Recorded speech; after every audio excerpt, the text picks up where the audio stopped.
I mean, you know, we've got citizens in this town who did something out of the norm. Oh, yeah. And it started with World War II veterans thinking that, you know, every day they're getting thinner and thinner. You bet.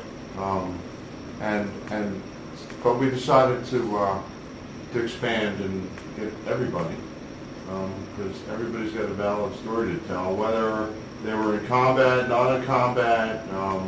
You know, you lived through military experience, whatever that was. It's, you know, it's valid. So what we're trying to do is get, you know, maybe a half an hour, 45 minutes to tell your story.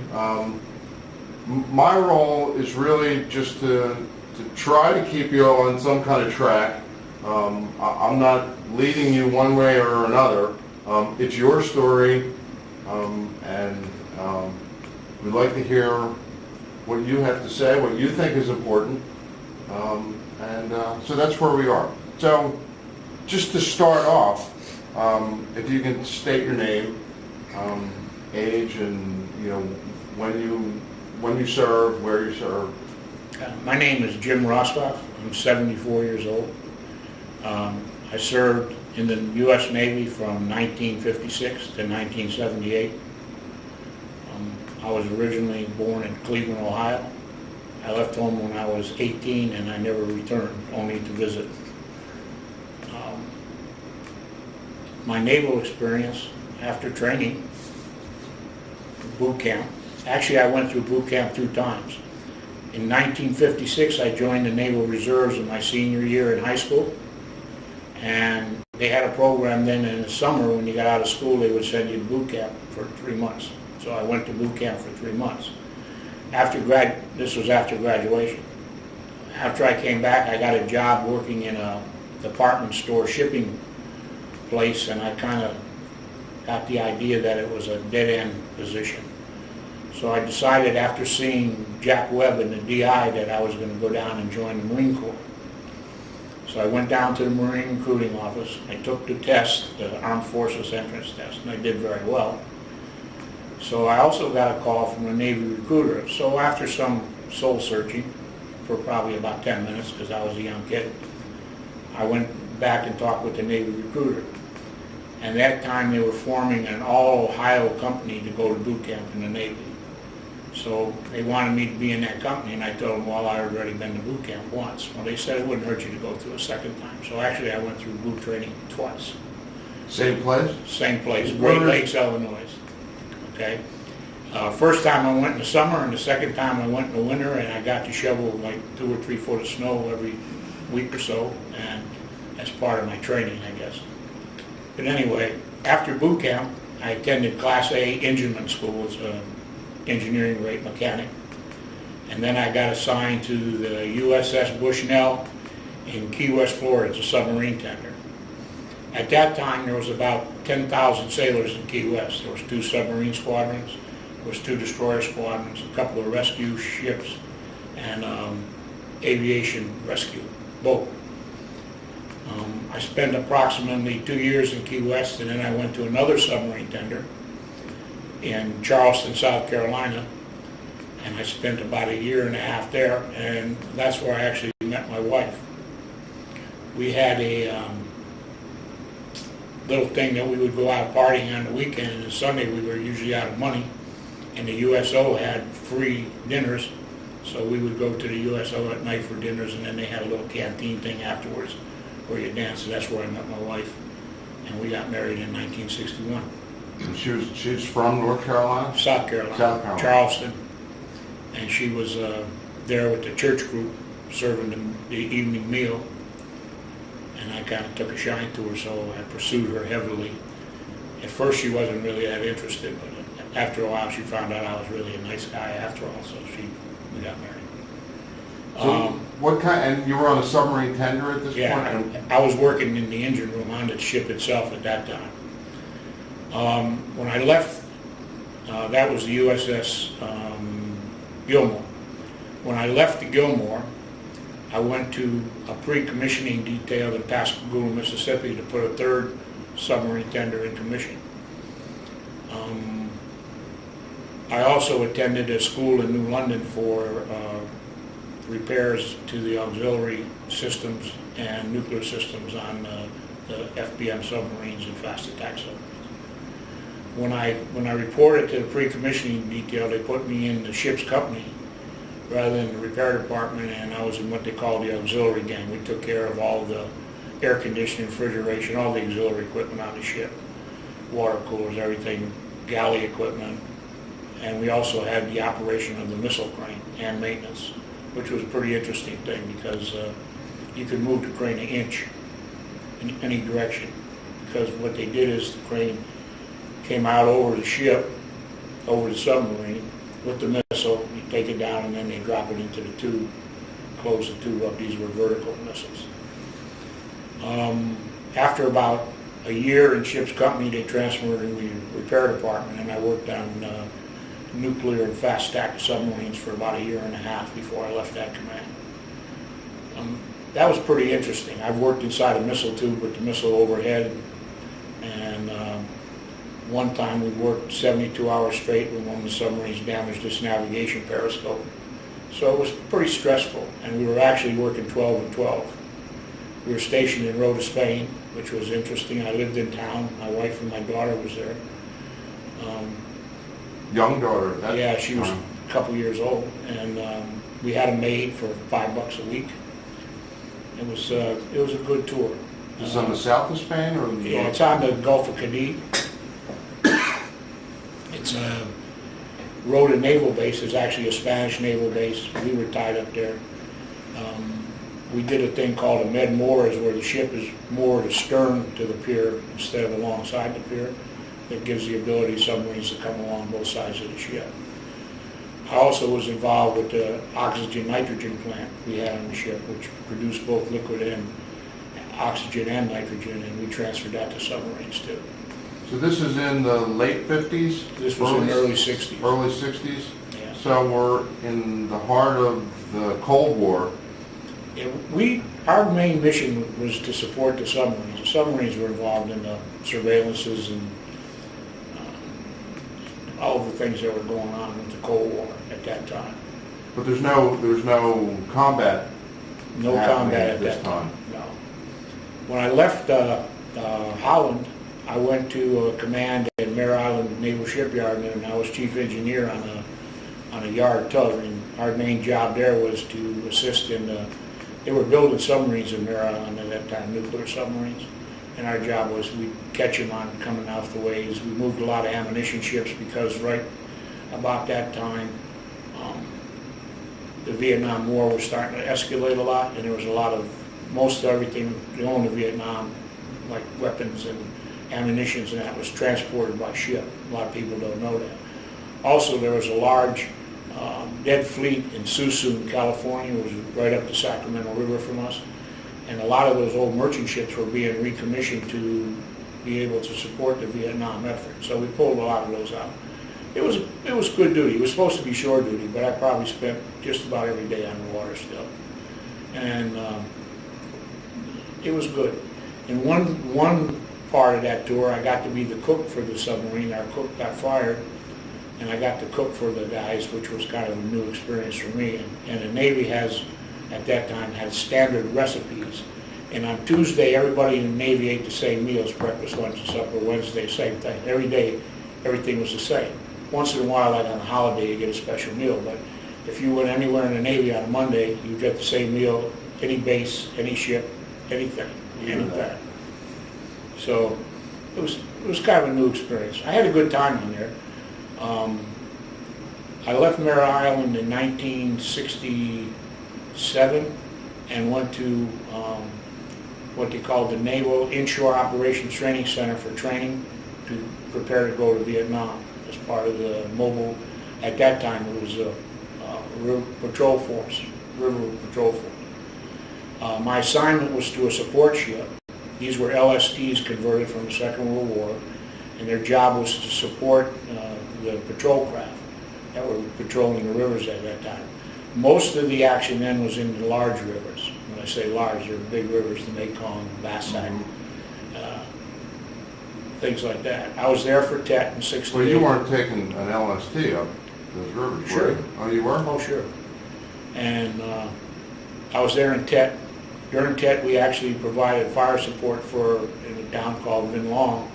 The town had been overrun, and the only people that had remained in their place were the SEALs. They had a compound over there, and they maintained their compound during that whole time. And we provided fire support for the Vietnamese Army and the river patrol boats that were attached to our ship. I spent 12 months on there, actually. I was in charge of the maintenance operation. We had 6 people. We provided the supervision and the maintenance capability. We could lift the boat, take the engines out if it needed to be. We did hull repairs, patched holes. They were fiberglass boats, 31 foot long, river patrol force. I stayed there 14 months. I received the Navy Commendation Medal for my what I considered my job during the Tet Offensive with the Combat V. We used to go out on patrol sometimes with the guys because it gets a little boring after a while. And I had a bunch of young kids. I was like probably the 3rd oldest person on the ship. Had young officers. Lieutenant was in command, Lieutenant J.G. In fact, I got in trouble. We went to Subic for upkeep for 2 weeks, and we had a ship's party, and when the XO came up, I asked him me and this other chief were tending bar, and I asked the XO for his ID card, and he got a little upset with me. Mm-hmm. But it was a good ship, good command, very stressful, a lot of hours. And did you sleep and eat on board, or? Yeah, we slept and ate on the ship. We were assigned to the ship. When I left there, I came back to the USS Hunley, which was another submarine tender, and I was an assistant division officer for auxiliaries and hull repair. And I spent a year on there, which was, when I came back, it just seemed something was missing. It's hard to explain. At that time, there was a lot of people who had no real combat experience in the military, Navy in particular. What they considered to be these major problems were, to me, kind of a, okay, we'll get it done thing, you know. And I got a little frustrated, so after about a year, let me regress. To go back, my wife got pregnant while I was on that tour. And but after about a year, I decided that I was really just getting kind of frustrated. In fact, I was actually thinking about leaving the military. So I put in for another tour in Vietnam. I went back to the Naval Inshore Operations Training Center and went through the full. They had a program going on that Nixon had instigated then. It was called OCTAL, Accelerated Turnover to the Vietnamese. We were doing exactly what they're doing now in Afghanistan. We were preparing them to take over our work. I went through 12 weeks of school there. I had 12 weeks of Vietnamese language training, 4 weeks of, because we didn't carry corpsmen, we had 4 weeks of medical, combat medicine, boat operations, small arms, patrol tactics. I went through SEER training. I don't know if you know what that is. That's escape and evasion training. They actually put you in a prisoner of war camp scenario for about 3 days. And the other 2 days is escape and evasion type stuff and pathfinding and things like that. It was pretty interesting. We actually had people fail out of that, which really amazed me. Out of SEER training, yeah. If you fail SEER training, you didn't go. They wouldn't. You failed out. You flunked out of the program. Most of the guys had a problem. They had these small boxes they stuffed you in and closed you up. A lot of people were claustrophobic and didn't know it, I guess, or had never been in that experience. Some of it was kind of actually comical, and you always had in the back of your mind that this is only a training exercise. You know, they bumped you around a little bit and did little things to you, but basically it was just to see how you would react. Mm-hmm. At that time, I was a chief petty officer, and I was a senior guy, so I took a lot of flack. We also went through small arms training at a reserve army base in California, where we learned about all the good things we would be dealing with, 50 caliber machine guns and heavy weapons, 105s, all that kind of good stuff. So were you deployed again? Yeah, I went back to Vietnam in February of 1970. I was with River Patrol Force. The River Squadron was 572. It was 10 boats. I was a patrol officer. When I went there, they had talked to me about going into the maintenance, and I told them I didn't want to do that anymore. I wanted to be a patrol officer, so I was a patrol officer. I had the responsibility for a 2-boat patrol. We patrolled about once every 3 days. I had about 99 patrol missions as a U.S. Navy patrol officer. Was involved in 10 firefights. Our main mission was interdiction. Did a lot of night ambushes, but what our main job was to keep the rivers open. And we didn't see these huge battles like they saw up north. Most of our stuff was little skirmishes. The explosive device of the day for the Viet Cong was what they call B-40s or B-50 rockets. I actually gave you a picture of the ones that we had captured. They were fired from homemade launchers that were actually tin cans wrapped with wire and fired electrically with flashlight batteries. They would put them out in at that river I was patrolling at that time was called Song Doc, the Ong Doc River. It was about 50 feet wide and run, I don't know how many miles, long ways. At that time, it was all free fire zone, just about, except in the town of Song and Dock itself. That means if we got shot at, we could fire back without getting anybody's permission. We also had good support. We had a Navy helicopter squadron that supported us. It was 2 helicopters, Seawolves they called them. They operated off the land, and then when the repair ship came in, they would operate off the repair ship.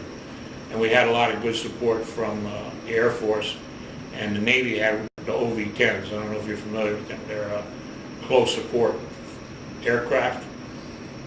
They can devastate. I got, on one patrol, we got picked up with we got hit with a couple of rockets and some heavy machine gun fire. It was 51 caliber machine guns, which is about a half-inch bullet. And it just happens that a pair of these OV-10s were patrolling our sector, and they heard the action going on over the radio between me and the control center, and they came up on the freak and asked if they could be of assistance, and we told them, yeah, sure. So we put some smoke on what we thought was the area, and in about 30 seconds, the tree line was completely demolished. I mean, it was just really a devastating thing. We also had what they call monitors. They were part of the Mobile Riverine Force. Mobile Riverine Force was actually an amphibious force. It had monitors which were converted landing craft with 105s mounted on them. Some of them had flamethrowers, some of them had water cannons. They had minesweeping boats and that. We had a monitor attached to us, and he could put in either indirect or direct fire. And when he did indirect fire, you give him his coordinates, and the gunner's mate that was in charge of the gun would actually sit on the barrel with a compass, and that's how they would aim that thing. So we usually back off a little bit when they fired for us, because it wasn't always that accurate. It was effective, and that was what was important. So as you're sailing up river, are you in the middle? Are you staying in the middle? Do you stay to the sides? Don't you feel like you're just a target out there? Well, when we went through tactics training, at that time they had what they call a racetrack. If you took fire, what they did is the boats went around in a circle like that. Well, that worked really good on those big rivers. Some of them areas we were in, I went up a couple canals a few times that you had to back the boats out. You couldn't even turn them around. So them kind of tactics didn't really work. After I got there, I went through like a 2-week training period where I went on a patrol with other patrol officers and kind of got broken in and learned the area and things like that. After I finished that and had my own patrol, one of the boat captains, we called him, his name was Carson, he called him Kid Carson, of course, right? Came up to me and said, I want to talk to you about something. And I said, okay. So we sat down and talked, and he said, you know, On this river, that tactic don't work. Why don't we try just to stay in place and just return fire? You have to understand now, we had, between the two boats, we had 6 50 caliber machine guns, 2 7.62 machine guns, which is a smaller round, actually it's a shoulder weapon. Plus, we had grenade launchers. We had a belt-fed grenade launcher. We had all of these small arms and everything. And when you're dealing with small force, if we were to run into a big crossing with an army trying to cross or something, that's different. But we were dealing with ambushes. And like I said, the IED of the day was those rockets. And the boats were tough. And what was really good is a lot of the ammunition they used was armor piercing, and it would go right through the boat, unless it hit an engine or a radio or some solid structure. And non-explode. Yeah, a lot of times they didn't, or a lot of times when they would put them out and the tide would come in, we had like a 7-foot tide, and you had a tidal area that was probably 8 to 10 foot from the bank out, mud flat, and they would set those things out there, and a lot of times the tide would come in and they would just explode. They wouldn't actually launch because they were in the water and they couldn't launch, so the rocket would actually explode. In fact, that was probably most of the time. When they used the handheld launchers, that was a different story. Then you had to react really quick. So what was your job during a firefight? What did you do? I coordinated everything. You had the full responsibility. You were probably a mile or two away from your home base, the hooches we lived in, and the control center. You had that responsibility. There was no one questioning your action. Okay? And you were in charge, and that was it. Most of the time I would ride, they had what they call a lead boat and a cover boat. Lead boat was the front boat, and the cover boat was the back. I usually rode in the lead boat. Sometimes I would ride the cover boat if we had a new boat captain, just to make sure that it would be, check the guy out more than anything else. That was the biggest thing. When you operate with a small group like that, you have to have confidence in everybody you're operating with. Sure. You know? How large was the crew on one of these boats? 4 men on each boat. 2 gunners. Forward gunner stayed in the turret. The early boats, the Mark 1s, which I gave you pictures of both guys, the Mark 1s were, the turret was foot operated. You moved it around like this here by yourself. The front 50s, it was twin 50s, and they were manually fired. The second generation of boats, the Mark 2s, had electrically fired guns and had electrically operated turret on the front. The back mount was a single mount 50 with just a shrapnel shield in front of it. And the 7.62 could be moved to either side of the boat. They had, over the engines, they had 2 armors, sheet armor, and they had connections where you could hook that machine gun to it on either side. Same with the grenade launcher. So you had a lot of firepower. Yeah, we could devastate. We really did. And the real problem we had was to try to control firepower. I hated to use the 50s at night because as soon as you shot them, you lost all your night vision. Because of the... Yeah, even with the flash arresters on them, you lost everything. I mean, you just couldn't see anything. In fact, I got chastised for not using them one time. Not chastised, I was just told I shouldn't fool around out there. That's what was said. So you're still in touch with any of the crew members? I went to one reunion, but what happened was it ended up with, and I took my wife actually, and ended up a bunch of guys sitting around in a room in a hotel, smoking cigarettes, drinking, and telling war stories. And that was the last one I went to. I still correspond with some of the guys, but I don't attend the reunion. That just didn't turn me on. You know. I think the biggest thing was when I was in the River Division. One time I was the oldest person there. I don't think what people realize about wars is that it's the young man. Okay, these are kids. We had kids 18 years old, a lot of draftees, and they went out and did their job every day, put their butts on the line. People don't realize that. But we had a good group. We had a lot of guys who were on, that kid Carson that had talked to me about changing the tactics, he was on a steward tour. And we had a lot of people with 2 and 3 Purple Hearts. I have a kind of a funny story. I got a Purple Heart. We were on a night ambush position, and we used to put out these things called patrol seismic intrusion devices. They were little sensors, and you could put them out about 50 yards, and you could actually track movement. You know, one of the main concerns, and it was probably not really that well justified, but a big concern was that they would attack the boat when it was sitting in a night ambush position, and once you were immobile, you were kind of sitting duck, really. We used to do a lot of the night ambushes. There was a couple of big swampy areas, mangrove swamps, and they were ideal to set up ambushes in because they couldn't see the outline of the boat. But the big problem was they had a lot of monkeys and other things in there, so they would activate these intrusion devices. So you had to kind of say, do I really want to shoot or don't I want to shoot? Okay? That was really one of the problems. Well, anyway, we had this activation and we were shooting, and I got hit in the face with a piece of shrapnel. I don't know if it was theirs or ours. And later on, we did find some holes in the boat, so eventually I guess somebody was shooting back at us. But once that shooting starts, you really don't see a lot. You just kind of react. I got hit in the face with a piece of shrapnel, and it was a head up here under the eye, and it was bleeding pretty good. And this guy, his name was Jose Gonzalez. I still correspond with him sometimes. On the boat, we had battle dresses. I don't know if you're familiar with them or not. They come from this size, and they have a wrap that you can put on somebody and wrap it around them, and they come in this size. Well, I had this little wound, and here comes Joe up with this big battle dressing. He was going to put it on. I said, hold it right there, stop.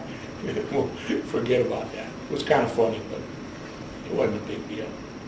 So how is the weather, the mosquitoes, the bugs, Well, the things you do is you take your clothes, and you have one set of clothes that you wear at night, and you spray them with mosquito repellent. And it smelled like garlic. You could smell it about a mile away.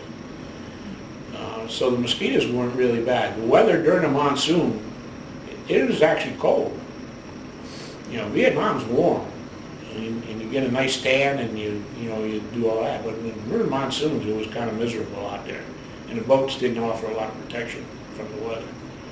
The other problem we had during monsoon was the people that were supporting us from offshore. We had Coast Guard cutters and destroyers would give us fire support.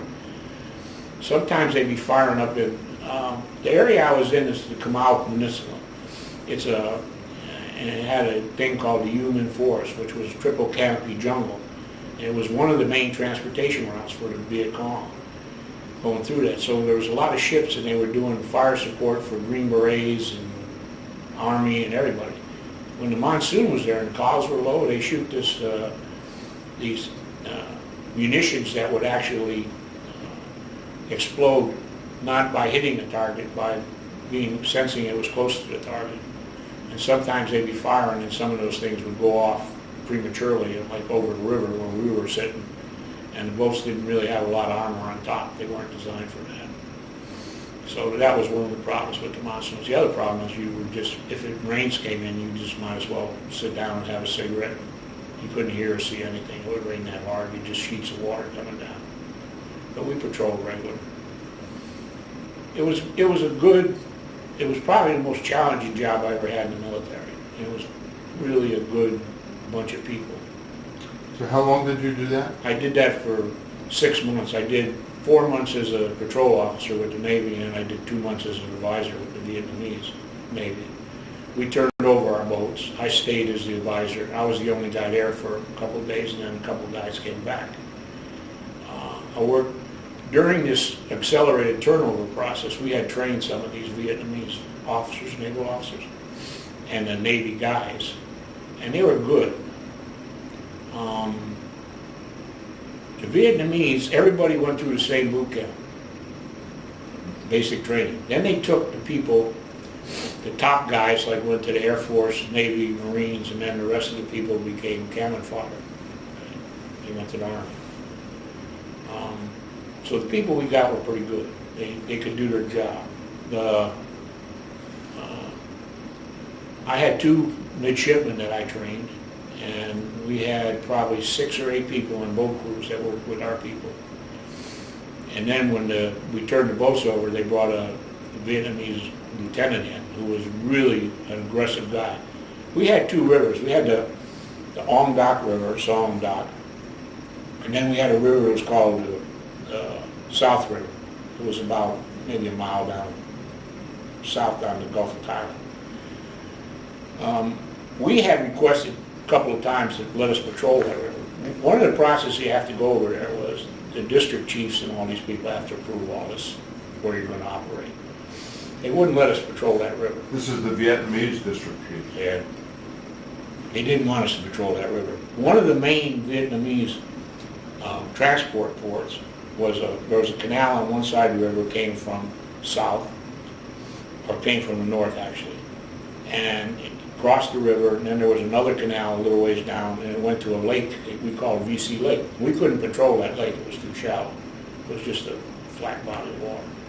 And then from there they could go right up to the district capital, and they used that route. In fact, our group captured 6 sampans full of mail. We compromised the whole VC mail system for that southern part of the delta there with that, which is the officer in charge said we just won him a Legion of Merit when we captured it. And it was up a small canal. We actually went up the canal with 3 boats and 1 boat standing by at the entrance of the canal in support, and we captured 6 sampans off the beach under fire, took the sampans and loaded them on the boats, and actually took the whole sampan and everything out with us. There were 6 of them. And that was their main means of transportation. They didn't, they used sampans. A lot of times they were manually being paddled rather than operated with engines, so we wouldn't hear them. So when you were on patrol and you saw the sampan, Oh, we checked them. That was part of our job. check them all. We were like traffic cops, if you really want to think about it. Our job was to keep the river open, and I had a good experience and a bad experience. One day I was sitting, sometimes we would just tie up to the bank and we'd call the water taxis and the sampans over and we'd check them out and see it. We were tied up to the bank, and an old man came out in the sampan with a younger man, and he had one of these one-string, like a instrument, and he came out and he was talking, and I could understand some of them, so I got my Vietnamese midshipman that was on the boat with me and asked him what the old man wanted. And he wanted to thank us. He said because since we've been trolling the river, he could take his stuff to market, and he wasn't being taxed, and the Army wasn't stealing his food, and he really appreciated our effort, and this was the only way he could repay us. So he played this song, which I thought was, like one of the things, Jesus, you just made my day. Well, the downside was 2 days later, I got one of the fishermen in the river there that knew us, stopped us and said there was a body floating up in this little canal.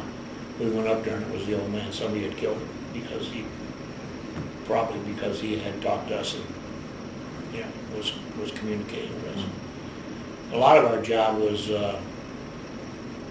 just keeping them things open, and not only from the VC, the ARVNs, the Vietnamese Army, would stop these people going to market and steal their food.